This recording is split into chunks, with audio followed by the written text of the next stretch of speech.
It was a cold night. I was locking up the clinic when I heard a sound behind me. I turned, and there it was.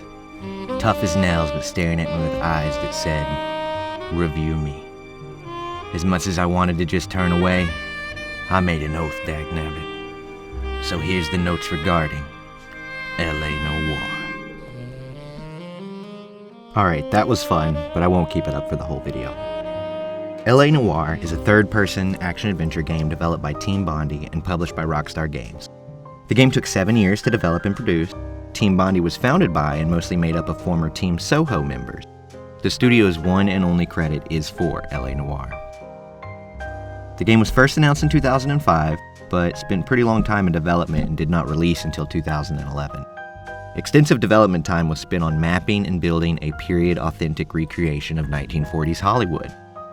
The other large technical feat for this game was the usage of facial cameras and motion capture technology to give the in-game models realistic reactions and allow the player to make judgments through observations. More on that in a bit. L.A. Noire strives for realism with the few concessions made for the sake of smoother gameplay. It uses a minimal HUD and attempts to blend helpful elements into the game's mechanics to help prevent any real loss of immersion. There is no GPS in the game, for example, but you're able to make your partner drive, or you can ask them for directions while you're driving. Say, where are we going? And they'll say, turn right at the next intersection. This particular feature has pretty mixed reviews, but I do recognize and respect what the developers were trying to do here. The game is set in 1947 in Hollywood, California. It was accurately mapped using a set of famous aerial photographs taken in 1947 by Robert Spence by hanging out the side of his plane. The team spent significant time in LA studying both the interior and exteriors of historic buildings to assist with giving them that true 1940s vibe in their setting. The game did take artistic license with a few aspects of Hollywood, but again pushed for realism throughout by allowing some cases to also take inspiration from real-life stories. Vehicles and clothing were designed to be as accurate as possible to the setting of the game. If you're a fan of classic cars, you might enjoy some of the stuff you see here.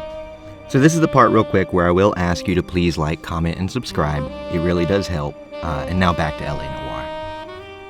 The main character of L.A. Noire is Cole Phelps, portrayed by actor Aaron Staton, who provides his face and voice to Detective Phelps.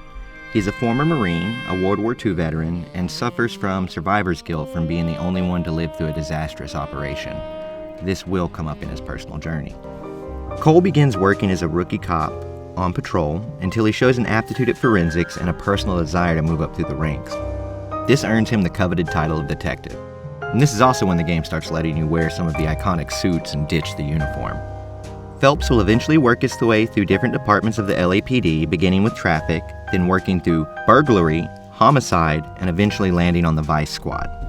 Cole will have various partners with these different departments and will have differing relationships with his coworkers, many of whom will clash with his stiff mannerisms and almost dogmatic views on seeking justice.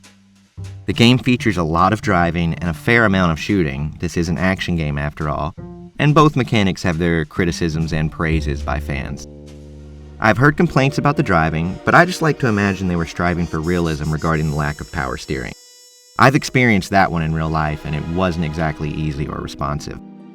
The main gimmick and what everyone loves to still highlight are the interviews with witnesses and suspects. You will gather information and clues at the various crime scenes, and you'll use this to guide your interview and either back up or call out statements made. This is where the ever-famous press X to doubt mechanic/meme comes from. Let's get that one out of the way now. Nobody doubts quite like Cole Phelps. It almost feels like that option should be a screw you button. Here's an example. I don't know what you're talking about. You left-wing leaning parasite. You expect me to sit here and listen to your drivel? These interviews are what make the game. The emotional reactions of the NPCs are meant to be observable so that the player can discern the truth when they're lying, or, somewhere in between where it all finally will settle.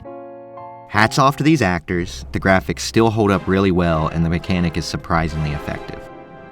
Aaron Staton put in about 18 months of work to create all of Cole's animations, and it's hard for me to see this actor as anyone but Detective Cole Phelps after so many hours in game. I won't give full spoilers, but the game tells an engaging story that follows a main character with believable personal flaws who's striving to do what he thinks is good for the world. He will make mistakes along the way. LA Noire avoids the biggest cliches, and the ending had a lot larger impact than I expected. It's still talked about a lot between fans. It received post-launch support and updates, with a few pre-orders and DLC cases added in. One of them was a reference to the classic propaganda film, Reefer Madness, and I can always appreciate a good callback. LA Noire is a large game with plenty to discover and enjoy. It can suffer a bit on replayability due to knowing the information beforehand, but it can still be fun to take a different path through conversations and maybe try to lean toward either good cop or bad cop. The game was re-released in 2017 for the then current generation of consoles, Xbox One, PlayStation 4, and even the Nintendo Switch. It is easier than ever to check out this modern classic, so I hope this helps you make up your mind if you are already considering it. Thanks for watching. I appreciate any and all of your time. I'm Dr. Ursa. These are my notes. Farewell until next time.